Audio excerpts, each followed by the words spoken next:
Hello everyone, मैं हूं Sandeep Singh. Welcome back to reinforce lifeline for civil engineers. आप देख सकते हैं एक बार हम लोग फिर से अपने ट्रेनी इंजीनियर्स के साथ कंस्ट्रक्शन साइट पे आ गए हैं। और आज जो साइट विजिट होने वाली है वो है आपकी बीबीएस की, यानी स्टील रीइंफोर्समेंट की, बार बेंडिंग शेड्यूल की। तो इस वीडियो में आप हमारे ट्रेनी इंजीनियर के साथ क्या सीखने वाले हैं स्टील रीइंफोर्समेंट के बारे में, कि साइट पे जो आपका सरिया फिक्स किया जाता है तो उस समय हमें क्या क्या चीजें ध्यान रखनी चाहिए, ताकि as per standard, as per drawing, आप साइट पे स्टील रीइंफोर्समेंट का सही तरह से, प्रॉपर तरह से आप उसका एग्जीक्यूशन करा पाएं, उसकी फिक्सिंग करा पाएं। तो जो भी उसके टेक्निकल पॉइंट्स हैं हम उस पर डिटेल में बात करने वाले हैं, चाहे वो आपका ओवरलैप को लेके हो, चाहे वो आपका डेवलपमेंट लेंथ को लेके हो, या फिर वो बैंड लॉस की बात हो, या फिर वो आपका क्रैंक बार हो, या फिर जो कॉलम के बार है उनको हमें कैसे कर्टल करना है, या फिर जो आपके स्टीरअप्स आते हैं बीम्स में या फिर कॉलम्स में जो टाई आती है उनको कैसे प्रोवाइड करना है। कुल मिला के साइट पे जो सरिया है उसकी क्वालिटी को कैसे इंश्योर करना है ताकि प्रॉपर उसको फिक्स किया जा सके। तो इस वीडियो को आप पूरा देखेंगे तो आपको बीबीएस के बारे में और उसकी फिक्सिंग के बारे में सारी चीजें आपको समझ में आ रही होंगी। तो आप बने रहिए हमारे साथ और हम करते हैं अपने सेशन को स्टार्ट।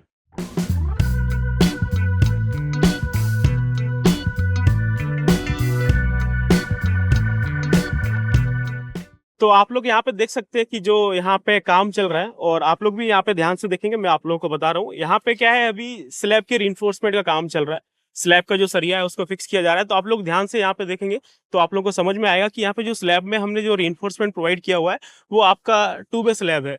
तो as per standards of two way slab आपका यहाँ पे सरिया प्रोवाइड किया जा रहा है। अब टू वे स्लैब क्या होता है, मैंने कई बार अपनी पिछली वीडियोस में आपको बताया हुआ है, तो आप लोग मुझे कमेंट करके बताइए कि सर टू वे स्लैब क्या होता है और उसमें जो आपका क्रैंक बार आता है वो किस तरह से प्रोवाइड किया जाता है। बाकी मैं आपको यहाँ पे बताऊंगा अभी किस तरह से यहाँ पे जो सरिया है टू वे स्लैब में वो प्रोवाइड किया जा रहा है। और उसके बाद आप यहाँ पे देखेंगे कि जो आपका बीम लगाया गया है, यहाँ पे अभी हाल ही में बीम के रीइंफोर्समेंट का लेइंग किया गया है। तो बीम में जो आपका सरिया आ रहा है वो किस तरह से आ रहा है वो अभी हम लोग देखने वाले हैं। या फिर आप यहाँ पे देखेंगे जो कॉलम के रीइंफोर्समेंट का काम हुआ है, या फिर वहाँ पे जो अभी आपका जो कैंटिलीवर है जिसको आप छज्जा बोलते हैं उसका काम चल रहा है। तो इन सबको अभी हम लोग एक एक करके देखने वाले हैं। तो सबसे पहले हम लोग आते हैं अपने कॉलम की तरफ, जो कि आपको यहाँ पे दिख रहा होगा। आप लोग आइए तो मैं आपको दिखाता हूँ कॉलम के बारे में कि किस तरह से चीजें यहाँ पे फिक्स की जा रही हैं। तो दोस्तों आप लोग यहाँ पे देख सकते हैं कॉलम के सरिया का यहाँ पे फिक्सिंग का काम चल रहा है। तो आप लोग बताइए कि इसमें आप लोग को क्या समझ नहीं आ रहा है, आप लोग क्या पूछना चाहते हैं। सर इसमें मेरा एक डाउट है कि सर इसमें जो ये बार है वो अनइवन क्यों डाल रखे हैं। अच्छा, आप ये कहना चाहते हैं कि हमने यहाँ पे बार ये अलग अलग क्यों कट किए हो। Yes sir. तो यहाँ पे होता क्या है, बेसिकली देखो, आप लोगों ने पढ़ा होगा कि हम लोग जब बीबीएस बनाते हैं उस समय हम लोगों ने आपको अच्छे से पढ़ाया है कि जब हम लोग आईएस 456 के अकॉर्डिंग बात करें तो हम लोग एक जगह सारे रीइंफोर्समेंट का लैप नहीं कर सकते। मोर देन 50% ऑफ रीइंफोर्समेंट आप एक जगह लैप नहीं कर सकते हो, तो हमें उनको कर्टल करना पड़ता है। ठीक है, अब होता क्या है कि जैसे जो आपका कॉलम होता है, तो कॉलम का जो बीच वाला जोन होता है वहां पे होता है आपका बेंडिंग मोमेंट 0। ठीक है ना। और जब हम कॉलम के ऊपर और नीचे वाली जॉइंट की बात करते हैं, जहाँ पे कॉलम बीम के साथ कनेक्शन बनाता है, वहां पे आपका जो मैक्सिमम बेंडिंग मोमेंट है वो आ रहा होता है, और बीच में जो आपका बेंडिंग मोमेंट है वो आपका 0 होता है। तो जो हम लोग रीइंफोर्समेंट इस कॉलम में प्रोवाइड करते हैं, तो उसमें हम लोग क्या करते हैं कि कुछ आपके जो बार होते हैं वो हम लोग आपके बीच वाले जॉन में हम लोग लैप कर देते हैं, कुछ थोड़ा सा ऊपर जाके हम लोग लैप कर रहे होते हैं। तो जो बीच वाला जॉन है उसी में हमें रीइंफोर्समेंट लैप देना है। Okay sir. हम एक जगह सारे रीइंफोर्समेंट लैप नहीं दे सकते हैं, क्योंकि सरिया है और सरिया है, अभी इसके ऊपर भी आपका फ्लोर कंटिन्यू होगा। तो कॉलम का सरिया हम एक साथ तो पूरा खड़ा नहीं कर सकते हैं, तो उसमें हमें लैप देना पड़ेगा। तो जब भी हम लैप दें तो बीच वाले जोन में आपको लैप देना है। और ये आपको ध्यान रखना है कि जो आपका लैप दिया जाएगा तो दो लैप के बीच में आपका 1.6 टाइम्स ऑफ जो आपका ओवरलैपिंग लेंथ है उसका आपको डिस्टेंस मेंटेन करके रखना है एज पर इंडियन स्टैंडर्ड्स। आप देखेंगे तो आपको समझ में आ रहा होगा। कुल मिला के आपको बीच वाले जोन में ही लैप देना है, नीचे आप लैप देंगे तो आपके फेलियर होने के चांसेस ज्यादा होते हैं, क्योंकि वहां पे जो कॉलम है वो आपका मैक्सिमम बेंडिंग मोमेंट सफर कर रहा होता है। दोस्तों ये तो हो गया आपका बीबीएस और स्टील रीइंफोर्समेंट के साइड विजिट की बात, जो कि ये लोग सीख रहे हैं, और इन लोगों ने यहाँ पे काफी सारी चीजें सीखी हैं। पूरा 2 महीने का प्रैक्टिकल ऑफलाइन ट्रेनिंग प्रोग्राम होता है, जो कि हमारे हेड ऑफिस दिल्ली में होता है। और आप लोग अगर सीखना चाहते हैं, ऐसे सिविल इंजीनियर आप लोग अपने करियर में स्ट्रगल कर रहे हैं, किसी को जॉब नहीं मिल रहा है और जिसको जॉब मिल गया है उसकी ग्रोथ नहीं हो रही है, तो एक ही ऑप्शन है, इससे आप अपना मुंह नहीं बोल सकते हैं। आपको अपनी स्किल्स के ऊपर काम करना पड़ेगा। वो स्किल्स, वो प्रैक्टिकल स्किल्स जो ये कंस्ट्रक्शन इंडस्ट्री आपसे डिमांड करती है, उन पे आपको अपनी एक्सपर्टीज हासिल करनी पड़ेंगी, चाहे वो आपका ड्राइंग रीडिंग हो, चाहे वो आपका एग्जीक्यूशन हो, या फिर वो आपका लेआउट का काम हो, या फिर वो आपका बार बेंडिंग शेड्यूल हो, या फिर वो क्वांटिटी सर्वेइंग का काम हो, रेट एनालिसिस है, या फिर आपका बीओक्यू वगैरह बनाना है, बिलिंग वगैरह बनाना है, या फिर आपको थोड़ा सा और ऊपर जाना है तो आपको प्राइमेरा P6 के बारे में सीखना पड़ेगा। और ये सारी स्किल्स रीइंफोर्स अपने ट्रेनिंग प्रोग्राम में सिखाता है। और हम लोग अपना नया बैच लेके आ रहे हैं जो कि 15 जून को हमारे हेड ऑफिस दिल्ली में स्टार्ट होगा। ये पूरा 2 महीने का प्रैक्टिकल ट्रेनिंग प्रोग्राम है जहाँ पे हम लोग बिल्डिंग प्रोजेक्ट्स और इसी तरह से बिल्डिंग के साथ साथ जो आपके हाईवे के प्रोजेक्ट्स हैं और ब्रिज प्रोजेक्ट्स को डिटेल में कवर कर रहे होते हैं। और आप डिटेल में सीखना चाहते हैं और अपने आप को इम्प्रूव करना चाहते हैं, इस इंडस्ट्री में आगे बढ़ना चाहते हैं, तो आप नीचे दिए नंबर पर कॉल करके इंक्वायरी कर सकते हैं। अदरवाइज हमारे हेड ऑफिस में आके पूरे 2 घंटे का फ्री डेमो कम काउंसलिंग सेशन ले सकते हैं। बाकी आगे चलते हैं, मुद्दे की बात करते हैं। तो याद रखिएगा 15 जून नया बैच, आखिरी मौका अपनी स्किल्स को डेवलप करने का। सर ये जो कॉलम है इसमें अल्टरनेट रिब्स क्यों दिए हुए हैं ये? आप लोग यहाँ पे ध्यान से देखेंगे तो आपको किसी भी स्टील रीइंफोर्समेंट को देखेंगे जो हम लोग कंस्ट्रक्शन में यूज करते हैं तो आपको इस तरह से यहाँ पे रिब्स दिखाई देंगे जो कि हम लोग ऊपर प्रोवाइड करते हैं। तो बेसिकली क्या है, ये जो आप रिब्स देख पा रहे हैं ये सारे रिब्स हमारे क्या है, ट्रांसवर्स रिब्स होते हैं, ठीक है ना। और इसमें 2 आपके लॉन्गिट्यूडनल रिब्स होते हैं जो आप यहाँ पे देख पा रहे हैं, जो आपको यहाँ से दिखता है ये पूरा क्या है आपके लॉन्गिट्यूडनल रिब्स है। ये रिब्स क्यों दिए जाते हैं, इस रिब्स से क्या होता है कि जो आपका बॉन्ड स्ट्रेस है ना वो बढ़ जाता है। सिंपल भाषा में समझिए कि जो आपका सरिया है उसमें जो कंक्रीट की जो ग्रिप है वो अच्छे से आपकी बढ़ जाएगी, ठीक है ना। यानी जो आपका रीइंफोर्समेंट है जो कंक्रीट के अंदर रहेगा, ऊपर से किसी भी तरह के लोड आएंगे, स्ट्रेसेस आएंगे तो बहुत अच्छे से बियर कर पाएगा, क्योंकि जो इसकी बॉन्ड स्ट्रेस है वो आपकी बढ़ जाती है। यानी वो अच्छे से पकड़ के रखता है, जो कंक्रीट है वो इन रिब्स की वजह से सरियों को बहुत अच्छे से पकड़ के रखता है। और एक चीज और जो आपको ध्यान रखनी है, सबसे इंपॉर्टेंट चीज है कि जब भी हम किसी स्टील रीइंफोर्समेंट को बेंड करें तो आपको हमेशा ध्यान रखना है रीइंफोर्समेंट जो बेंड होगा वो आपको कभी भी जो आपके लॉन्गिट्यूडनल रिब्स है उसके अलोंग आपको बेंड नहीं करना है। जो बेंड करना है वो आपको हमेशा कैसे करना है, जो आपकी ट्रांसफर रिब्स बनी है इसके अलोंग आपको इसको ऐसे करके आप बेंड कर सकते हो, ठीक है ना। बाकी कोई दिक्कत नहीं है, हो सकता है कभी आप अलोंग द लॉन्गिट्यूडनल रिब्स उसको बेंड करें तो क्रैक्स वगैरह डेवलप हो सकते हैं। सर जो साइड पे बार यूज होता है उसकी हम डिटेल कैसे जानें? हाँ, ये बहुत अच्छा क्वेश्चन है कि जो साइट पे जो आपका रीइंफोर्समेंट आ रहा है उसकी डिटेल्स के बारे में आप कैसे जान सकते हैं। जानने के लिए कुछ नहीं करना है, जो आपका सरिया है उसको आप ध्यान से देखोगे तो आपको खुद समझ में आएगा। जो आपका सरिया होता है उसके ऊपर सारी चीजें लिखी होती हैं, आप देख सकते हैं। जैसे ये कॉलम है कौन से डाया का है, वैसे तो आपको एक्सपीरियंस होगा तो देख के समझ आ जाएगा, नहीं तो आप देख सकते हैं यहाँ पे लिखा हुआ है 20 mm का डाया है, किस ब्रांड का, ये देखेंगे कामधेनु का सरिया है। इस जो सरिया हम लोग लगा रहे हैं उसकी स्ट्रेंथ क्या आती है, देखेंगे आपका 550 प्लस है, ठीक है ना। ये इसका क्या है, यील्ड स्ट्रेंथ है न्यूटन पर mm स्क्वायर में।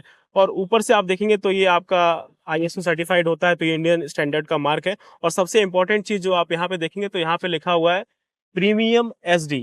अब यहाँ पे प्रीमियम SD क्यों लिखा हुआ है वो आप लोग भी मुझे कमेंट करके बताइए, नहीं तो मैं आपको बता ही देता हूँ। SD यानी आपका सुपर डक्टाइल। तो ये जो रीइंफोर्समेंट है आपका, जो नॉर्मल रीइंफोर्समेंट आता है उसके कंपेरिजन में इसकी डक्टिलिटी थोड़ी सी ज्यादा है, ये ज्यादा डक्टाइल है। डक्टाइल यानी आपकी फ्लेक्सिबिलिटी ज्यादा है, जितना फ्लेक्सिबल रहिएगा उतना सही रहिएगा, रिजिड रहोगे तो टूट जाओगे, ठीक है। इतना सब तो मैंने आपको बता दिया। अब ये बताओ कि कॉलम में कवर कितना लगाते हैं? सर 40 mm, क्यों लगाते हैं?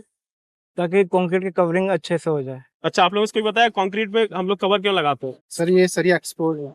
हाँ बिल्कुल सही, जो हम लोग कवर यूज करते हैं वो किस लिए करते हैं, ताकि जो आपका सरिया है ना उसका वेदर एक्सपोजर ना हो। कुल मिला के आप इतना समझो कि आपका सरिया वो सोना है जिसको कंक्रीट के अंदर छिपा के रखना है, बाहर निकालोगे तो जंग लग जाएगी, ठीक है ना। तो इसलिए हमेशा सरिया को कंक्रीट के अंदर छिपा के रखना है। कितना छिपा के रखना है वो होता है आपका कवर, उसके लिए हम लोग यूज करते हैं कवर ब्लॉक। तो कॉलम में जो कवर ब्लॉक है वो आपका 40 mm का यूज होता है। बाकी बीम में हम लोग कितना कवर ब्लॉक यूज करते हैं?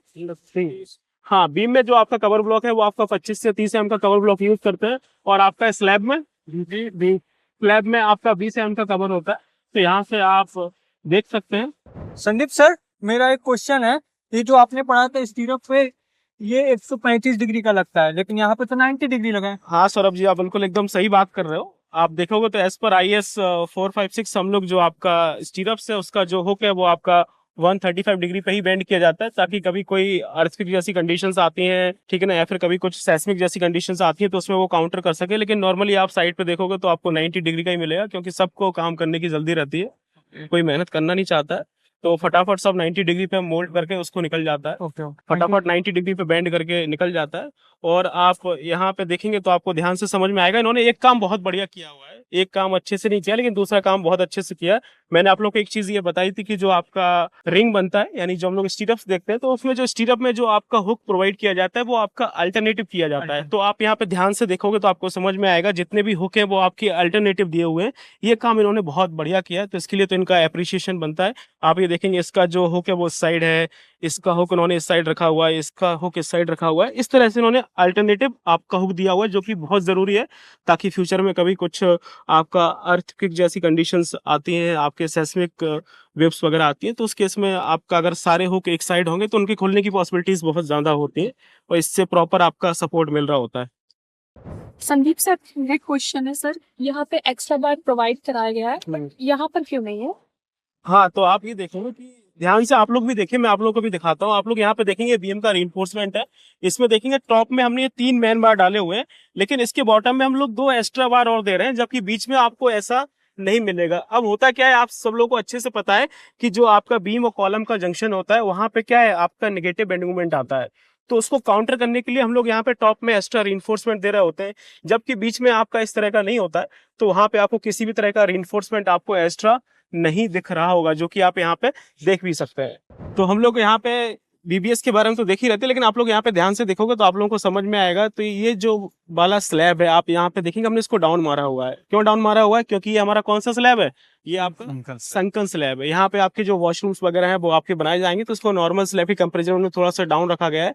और यहाँ पे जो आपके बीम इस्तेमाल किए जाते हैं, आप देखेंगे इसके सराउंडिंग में जो आपके बीम्स हैं वो कौन से बीम्स हैं, इनको हम लोग बोलते हैं आपका इन्वर्टेड बीम, ठीक है ना। अब ये पोर्शन डाउन क्यों किया गया? क्योंकि यहाँ पे आपके वॉशरूम्स वगैरह बनेंगे, तो उसमें जो भी आपके पाइप्स वगैरह आएंगे उनको प्रॉपर तरह से लेइंग किया जा सकेगा। तो आप लोग यहाँ पे देख के ये अंदाजा लगा सकते हैं कि यहाँ पे हमारा संकन स्लैब आएगा, तो इसके जस्ट पीछे हमने यहाँ पे एक शाफ्ट भी दी हुई है। आप देखेंगे यहाँ पे किसी भी तरह के स्टील रीइंफोर्समेंट का काम नहीं हुआ है, ताकि प्रॉपर आपका यहाँ पे जो वॉशरूम्स वगैरह है उनका वेंटिलेशन किया जा सके। और यहाँ पे जो आपके रूम्स वगैरह भी बनेंगे, एक रूम वहाँ पे बनेगा तो उसका वेंटिलेशन प्रॉपर यहाँ पे हो जाएगा।